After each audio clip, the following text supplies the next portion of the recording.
The Thursday night bombshell. It was 11:42 p.m. on a Thursday, and the message on my phone didn't just sting, it detonated 15 years of my life. I was Henry Walker, 54 years old, standing in the kitchen of our Cedar Rapids condo, the city lights of Iowa twinkling obliviously outside. My wife, Diana, was supposed to be on day 4 of a girls' trip to Scottsdale, Arizona, soaking up the desert sun, probably laughing over expensive cocktails. Instead, her words, stark and digital, flashed on my screen. "I'm not coming back. I've met someone better and already moved your things to storage." Just like that, clinical, efficient, as if she were canceling a dental appointment, not ending a marriage. Attached to the text was a screenshot, a cold, hard image from our joint community trust bank account, a transfer, $118,000, moved from our shared savings, the fruit of years of careful planning and my long hours, directly into her personal account.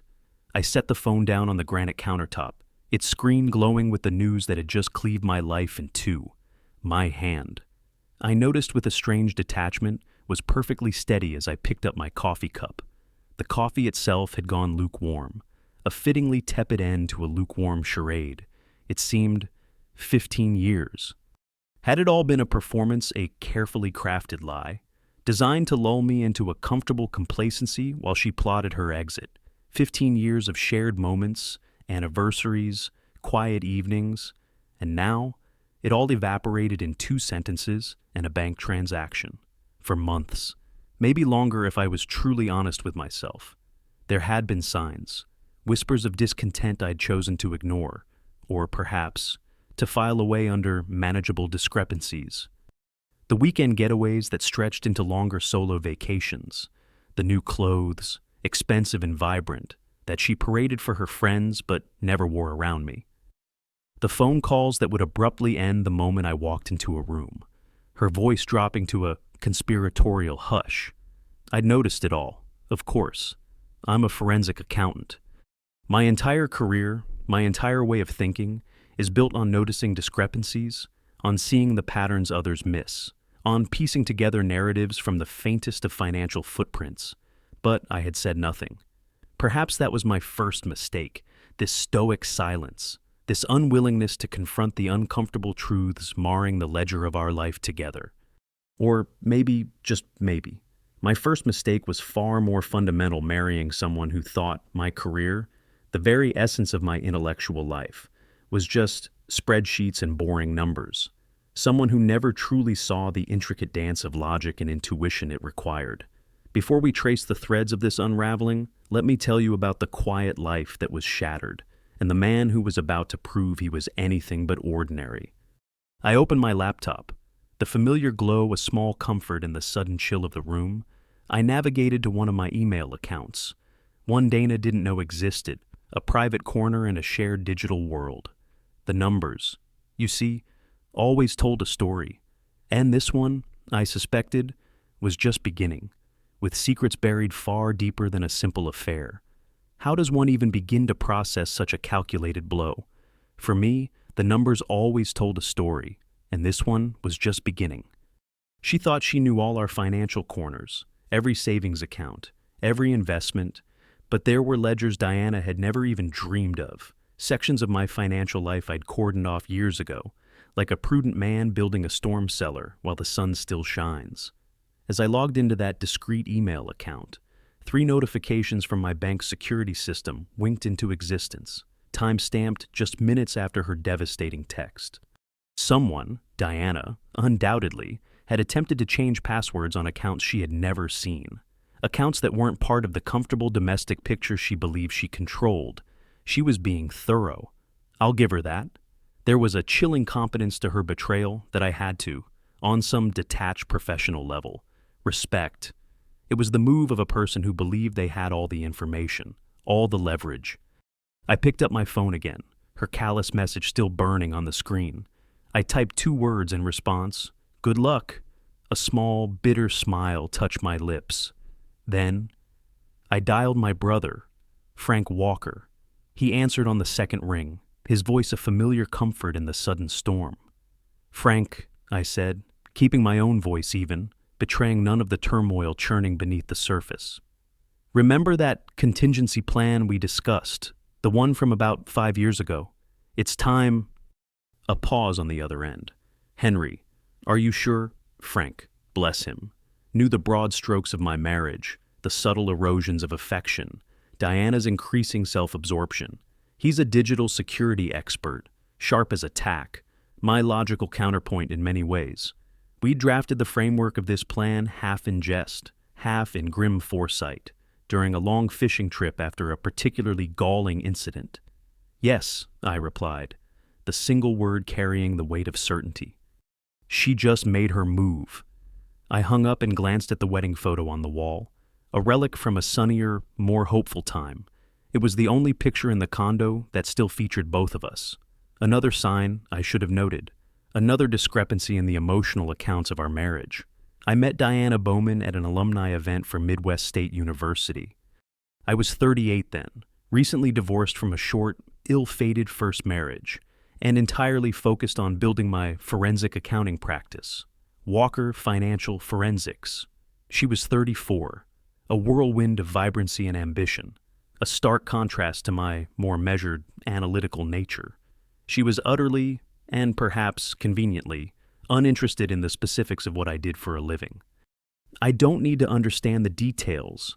Henry, she'd say with a wave of her hand whenever I tried to explain a complex case, as long as you make enough for us to live well. That should have been a red flag, clear as day, but her charm was a potent anesthetic. We married after a year of dating. I was, by then, financially comfortable, and I helped her open her yoga studio. Serenity Now Yoga Studio, funding the entire venture from my savings, a gesture of love and support, or so I believed. My father, Arthur Walker, a man of few words but keen observation, had tried to warn me once. We were fixing the deck at his old house, the scent of sawdust and summer in the air. He paused, hammer in hand, and looked at me, his gaze careful. "Son," he'd said, his voice rough but kind, "I notice your wife spends a lot of your money. A lot. Just make sure she values what you do to earn it." I'd brushed him off at the time, attributing it to old-fashioned caution. But the comment stuck, a small stone in my shoe. It was about 6 years into our marriage, after one too many extravagant whims and a growing sense of being viewed more as a provider than a partner, that I began to quietly restructure my assets. Nothing illegal, mind you, just protective. I created 2 limited liability companies, established trusts, made some early cautious investments in cryptocurrency, and maintained separate offshore accounts related to legitimate work for my international clients. Diana knew about our joint checking and savings, the public face of our finances. She knew nothing else. That carefully constructed ignorance was about to become her biggest liability. It makes you wonder, doesn't it, how many little warnings we brush aside, only for them to echo years later. For me, that echo was now a call to action. The next morning, the world felt different, skewed on its axis. Yet my routine didn't falter. Habits, I've found, are hard to break, even when a life is collapsing around you. Or perhaps, especially then. I woke up early, made coffee, the aroma a small, familiar comfort in the echoing silence of the condo. Diana's side of the bed was cold, a stark reminder of the new reality. But there was no time for sentiment, not yet. The gears of my mind, the forensic accountant's mind, were already turning, processing, planning. I sat down at my desk, not with dread, but with a kind of focused calm. I logged into my primary financial management system, a custom-built platform I'd originally designed for my practice, Walker Financial Forensics, but had adapted for rigorous personal use. It was my financial sanctum, intricate and secure. With a few keystrokes, precise and deliberate, I activated the contingency protocol Frank and I had designed years earlier. It was a multi-layered defense, built for exactly this kind of betrayal. First, I froze all joint accounts and credit cards. The digital gates clanged shut. Any attempt by Diana to access further shared funds would be met with a denial. Then, I triggered a fraud alert on the $118,000 transfer she'd made the night before.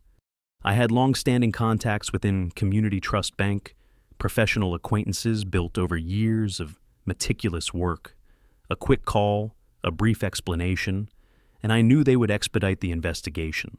Financial misconduct has a certain stench, and Diana's actions reeked of it. Simultaneously, I compiled a concise dossier, bank statements, the text message, the screenshot, clear evidence of her actions. I emailed it to my attorney along with precise instructions file for divorce immediately on grounds of financial misconduct and abandonment. My next call was to my mother, Eleanor. She listened patiently as I laid out the bare facts. "Diana's left me," I said simply. "She took a significant amount of money and moved my things out while she was supposedly on vacation." My mother was quiet for a moment, a thoughtful silence I knew well. "I'm sorry, Henry," she finally said, her voice laced with a familiar maternal warmth. "But I can't say I'm surprised." Her lack of surprise was, in its own way, a sad confirmation of what I'd long suspected but refused to fully acknowledge. "What are you going to do?" she asked. "What I've been preparing to do for years." "Mom," I replied, "protect what's mine." It wasn't long before Diana's world began to shake. An hour after my call with Mom, my phone lit up with Diana's name. I declined the call. 10 more calls followed in quick succession, each one a frantic ping against my resolve. Then, a text message, dripping with indignation. "What the hell did you do? The money's gone and my cards don't work. Call me now." I didn't respond. Instead, I drove to Secure Space Storage Units, the address she'd so thoughtfully provided in her initial text.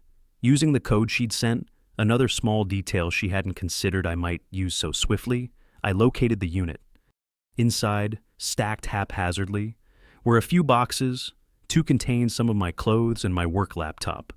The rest of my belongings, the things that truly mattered, family photos, books that had been my companions for years, the small mementos from my father, Arthur, things money couldn't replace, were nowhere to be found. That's when something hardened in me, a cold resolve settling deep in my bones. This wasn't just about money anymore. This was about 15 years discarded without a second thought. It was about someone thinking they could erase me, my history, my very presence, from my own life. When everything you've built is threatened, what's the one thing you fight to protect most fiercely for Henry? A new line had just been crossed. She'd mentioned someone better in her curt dismissal of our marriage. As an accountant, I knew better often came with its own set of liabilities, often hidden beneath a veneer of charm or success. The emotional sting of her betrayal had begun to subside, replaced by a colder, more analytical focus. My personal life was in tatters. Yes, but my professional instincts were sharper than ever. I needed to understand the full picture, the entire financial landscape of this new life Diana was so eager to embrace. I stopped at the Daily Grind Cafe, a local coffee shop not far from my office. The aroma of roasted beans, a small, grounding comfort. I opened my laptop, the one I just retrieved from storage, and tapped into the financial databases that were the tools of my trade, resources only available to licensed investigators and forensic accountants. I began to pull up everything I could find on a man named Chad Harmon. He was a fitness influencer, his social media persona a carefully curated image of health, wealth, and aspirational living. Diana had been tagging him in photos from her wellness community trips for months. He was undoubtedly the someone better. What I found confirmed my suspicions and painted a grim picture, not of success, but of precarious financial scaffolding. Chad's gym business, Apex Fitness Hub, was leveraged to the hilt. 3 maxed-out business credit cards, each carrying a substantial balance. A lease on his trendy gym space that, according to my analysis of local commercial rates and his likely revenue, he couldn't realistically afford long-term. And then, the critical piece, Diana, my wife, had already co-signed on a significant car loan with him. A luxury vehicle, no doubt, just 2 months earlier. She was financially entangled with him before she'd even bothered to tell me our marriage was over. I closed my laptop and drove to the Riverview Inn, a quiet hotel downtown. For the first time in what felt like years, I felt completely clear about what needed to be done. The anger had cooled, What remained was a focused, almost surgical, resolve. Monday morning, I walked into my office at Walker Financial Forensics as if nothing had happened, my demeanor calm, my suit immaculate. My assistant, Susan Miller, a wonderfully efficient woman who had been with me for over a decade, looked up, surprised. "Henry, I thought you'd be taking some time off," she said, her brow furrowed with concern. "Dana called here 3 times already this morning. She sounded upset, said there was a misunderstanding with your accounts and needed to reach you urgently." "Did she?" I said, my tone even, not a question. "If she calls again, Susan, please tell her to contact my attorney. His details are on file." I nodded, then walked into my office, the familiar weight of my briefcase a reassuring presence. By noon, Diana had escalated from frantic phone calls to appearing in person.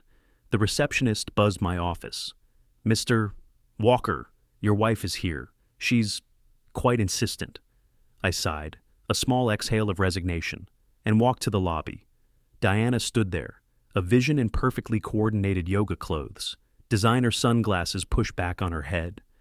She managed a bright, strained smile when she saw me, the same smile she'd used for 15 years whenever she wanted something. "Leonard," she began, her voice pitched loud enough for everyone in the waiting area to hear. "There's been a huge misunderstanding with the bank. All our accounts are frozen." I kept my own voice quiet, a stark contrast to her theatrical distress. "Not a misunderstanding, Diana," I said, my gaze steady. "You transferred $118,000 from a joint account without my authorization, immediately after telling me you were leaving me for someone else. The bank calls that fraud."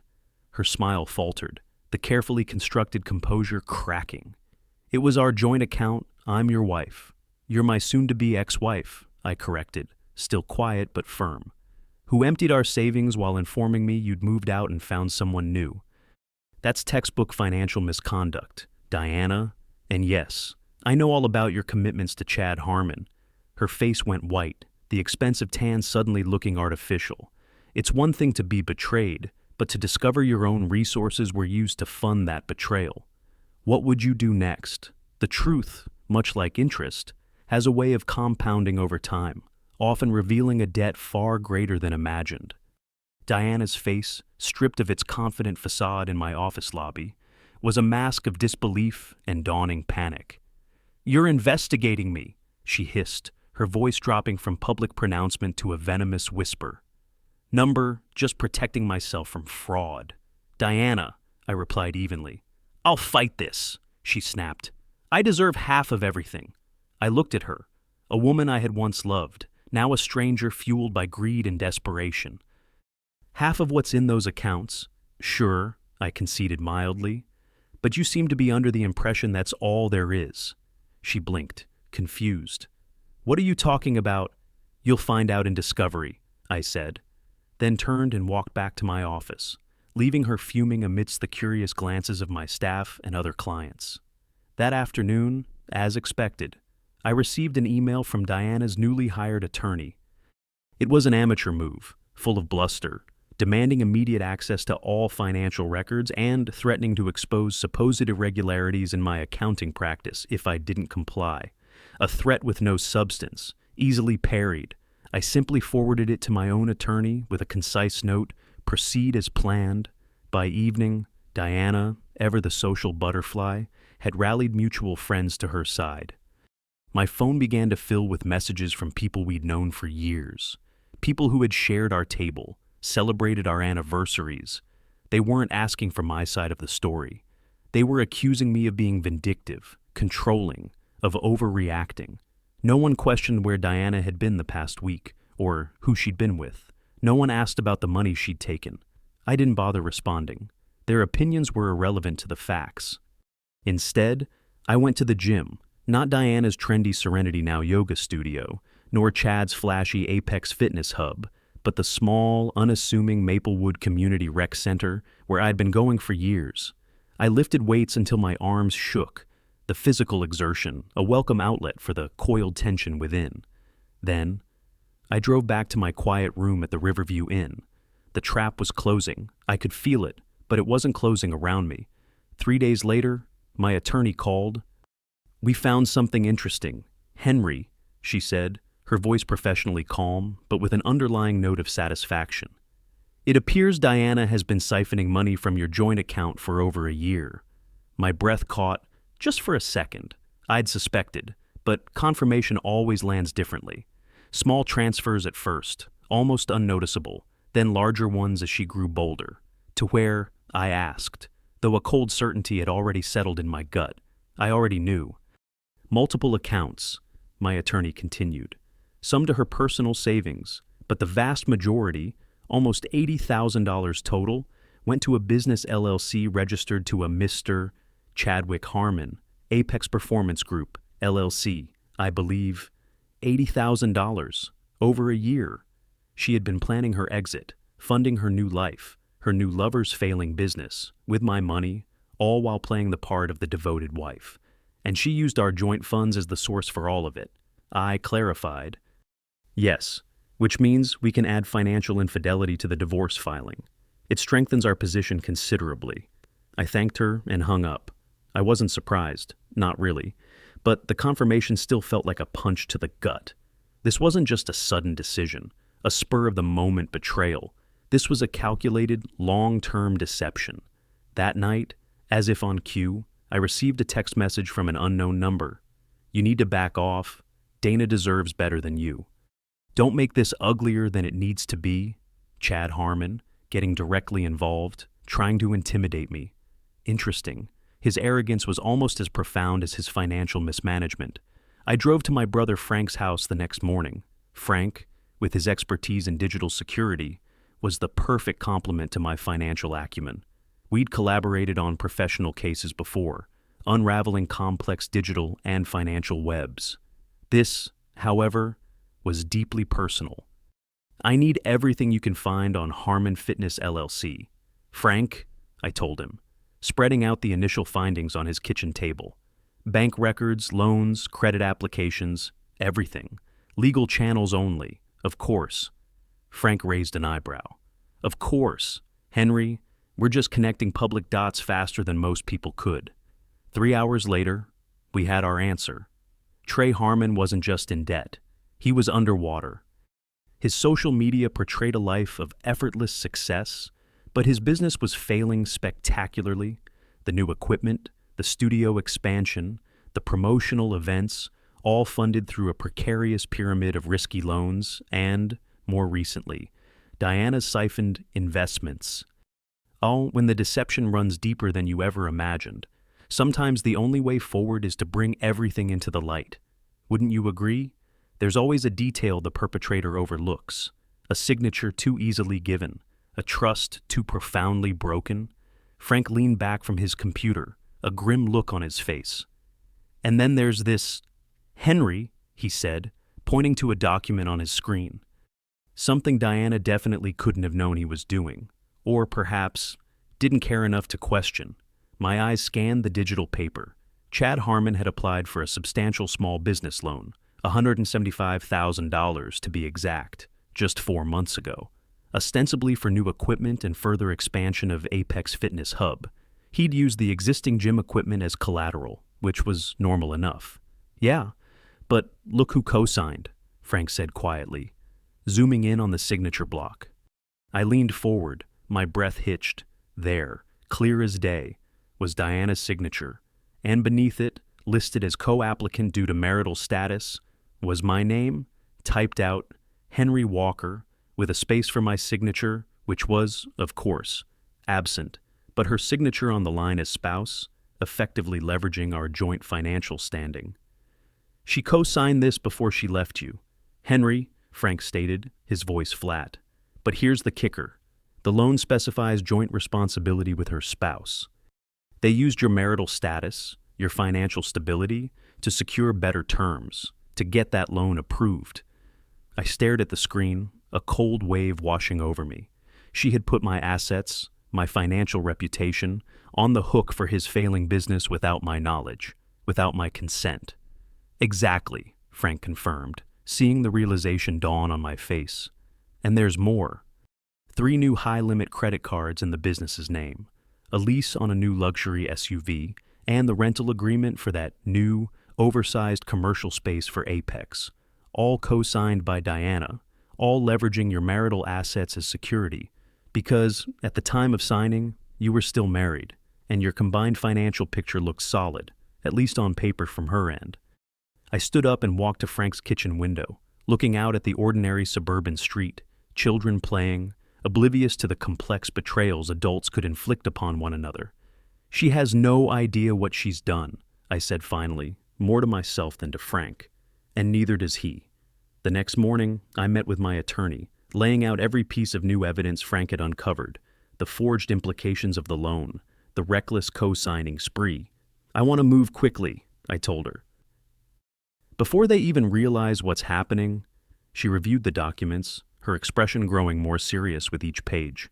"We'll file for emergency asset protection today. Henry," she said, "the loan fraud alone, or at least the misrepresentation of your involvement in assets, is enough to freeze everything until the divorce is settled and these debts are untangled from your name." That afternoon, I drove to Apex Fitness Hub. The gym was sleek, modern, all gleaming chrome and motivational quotes painted on brightly colored walls. Chad's smiling, overly tanned face was plastered across the entrance.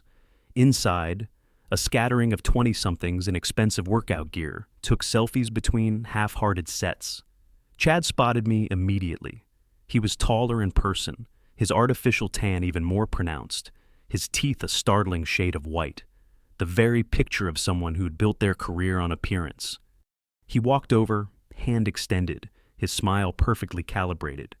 "You must be Leonard," he said, misstating my name with an air of casual superiority. "Diana's mentioned you."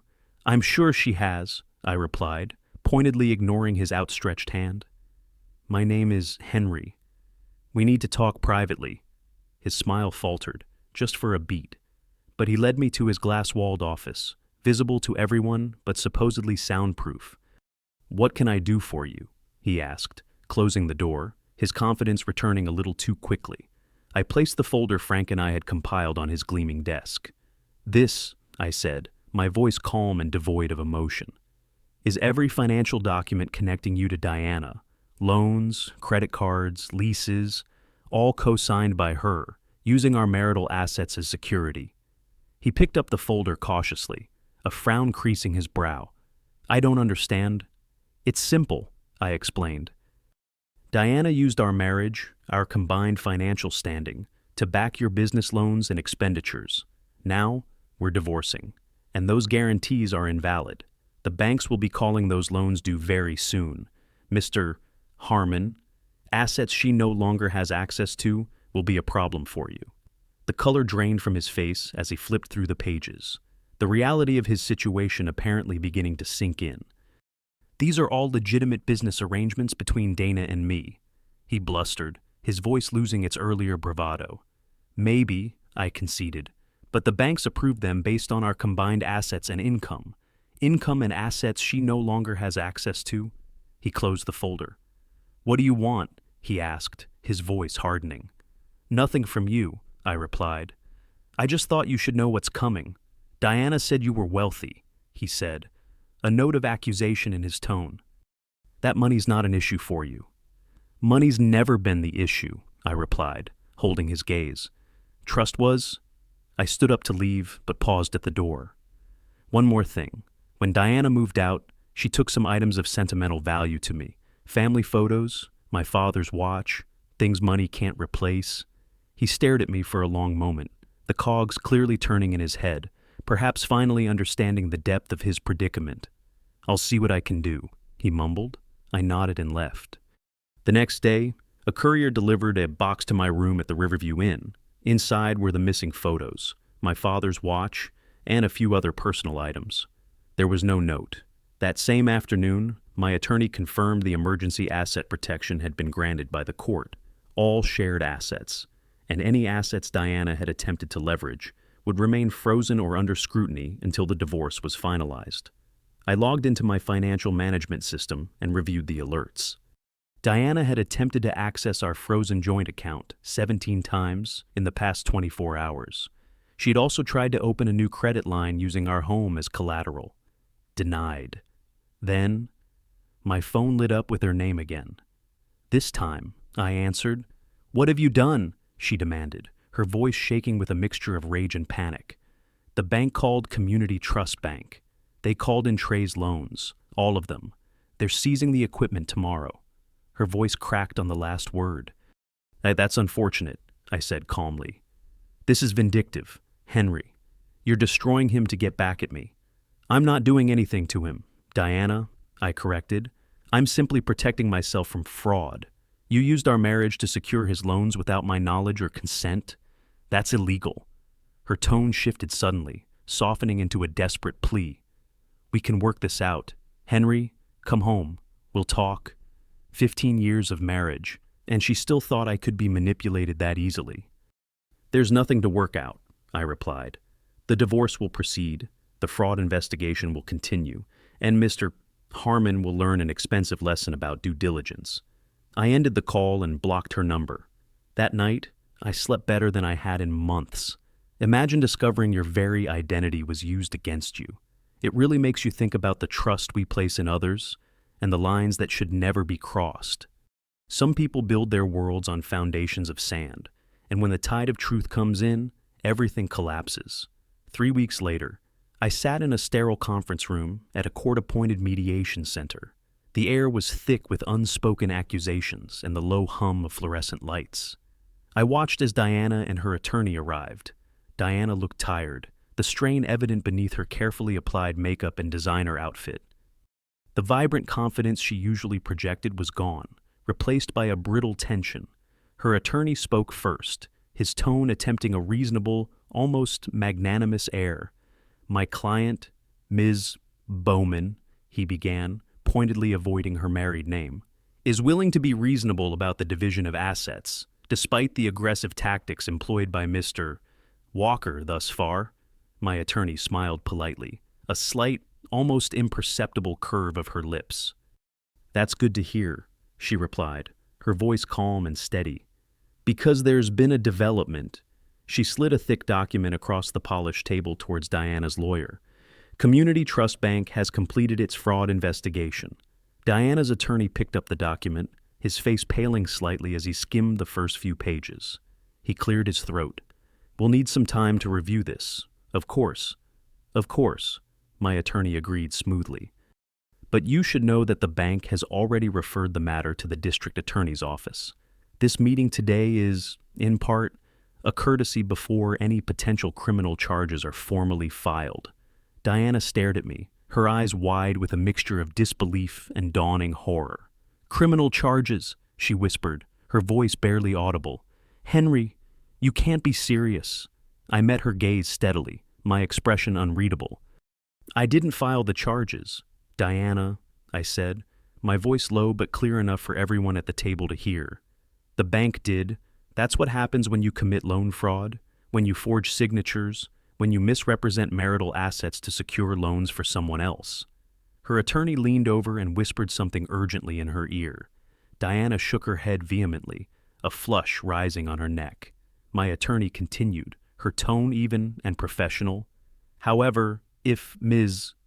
Bowman is willing to sign our proposed settlement agreement today, Mr. Walker is prepared to provide a statement to the bank, a statement that could potentially mitigate the criminal implications of her actions." She paused, letting the weight of her words sink in. "Furthermore, he will not press separate charges for the theft of personal property, those sentimental items that were eventually returned, or for the unauthorized transfer of the $118,000 from the joint account." I watched as Diana's carefully constructed world visibly collapsed. She had clearly expected anger from me, perhaps jealousy, maybe even begging for her to reconsider. She hadn't expected calm, calculated consequences. She hadn't expected the system itself to turn against her. "The settlement is generous, Diana," I said quietly, breaking the silence. "You keep your yoga studio, Serenity Now, which, by all accounts, was always profitable on its own. You keep your car and your personal belongings. You receive no alimony, and you assume full responsibility for any and all debts you incurred in my name or by misrepresenting our joint financial status. That includes any fallout from Mr. Harmon's defaulted loans that can be traced back to your signature. And Trey, she asked, her voice a fragile thread. Chad. My attorney fielded that one. Mr. Harmon's financial issues are his own problem. Ms. Bowman. However, without your husband's assets erroneously backing those loans, I understand the bank has already begun repossession proceedings for much of Apex Fitness Hub's equipment. Diana sat silently for a long moment, the fight draining out of her. Then, with a sigh that seemed to carry the weight of all her misjudgments, she picked up the pen and signed the papers without further argument. As we were leaving the conference room, she caught my arm, her touch surprisingly hesitant. I never thought you'd fight back like this. Henry, she said, her voice low, a note of genuine bewilderment in it. You always just went along with everything. That was my choice. Diana, I replied, gently disengaging my arm. Just like this was your choice. I walked away without looking back, the weight of 15 years finally beginning to lift from my shoulders. It's a hard truth, but choices always have consequences. And sometimes, the quietest people have the firmest resolve. One can only wonder what goes through a person's mind when their carefully constructed world crumbles. Sometimes, the greatest freedom isn't about what you gain, but what you finally let go of. A month after the mediation, the ink dry on the divorce papers, I moved out of the Riverview Inn and into a small craftsman house near downtown Cedar Rapids. It wasn't fancy, not like the upscale community Diana had insisted upon, but it had good bones and needed some work, the kind of project that would keep my hands busy and my mind occupied during the quiet evenings. The house stood on a tree-lined street, exuding a sense of history and quiet dignity, a stark contrast to the turmoil of the past few months. I heard through the grapevine of mutual acquaintances, those few who hadn't entirely sided with Diana, that she had moved to Colorado to start over. Her Instagram feed, which I glanced at once out of a lingering, detached curiosity, was filled with picturesque mountain views and inspirational quotes about new beginnings and shedding old skins. Chad Harmon's Apex Fitness Hub, I learned, had been sold to a national fitness chain for pennies on the dollar. He'd apparently relocated to Miami, no doubt hoping to rebrand and rebuild his facade of success in a new, unsuspecting market. Neither of them, of course, ever mentioned what had truly transpired. People rarely advertise their failures, especially failures born of deceit and greed. My brother, Frank, stopped by one Saturday to help me install new cabinets in the kitchen. We worked in comfortable silence for a while, the rhythmic sounds of measuring, cutting, and mounting creating a meditative state. Heard anything from Diana? Frank asked casually as we measured for the hinges, his question more an observation than an inquiry. No, I said, focusing on the pencil line. And I don't expect to, he continued. You could have taken her for everything. The fraud charges alone, if the DA had pursued them fully, would have ensured that. I shrugged, fitting a hinge into place. What would be the point, Frank? She's no longer my problem. And it was true. The anger had long since dissipated, replaced by a profound sense of release. I'm thinking of taking some time off, I said eventually, wiping sawdust from my hands. Maybe drive up to Minnesota, do some fishing at the cabin on Lake Vermilion. Dad would have liked that. He would have, Frank agreed, a gentle smile on his face. You haven't been there since he passed, have you? Arthur, my father, had loved that old cabin, his sanctuary. That evening, after Frank had left, I sat on my new back porch with a glass of bourbon, the Iowa air cool and sweet. The neighborhood was quiet, with only the occasional dog bark or a child's distant laugh breaking the silence.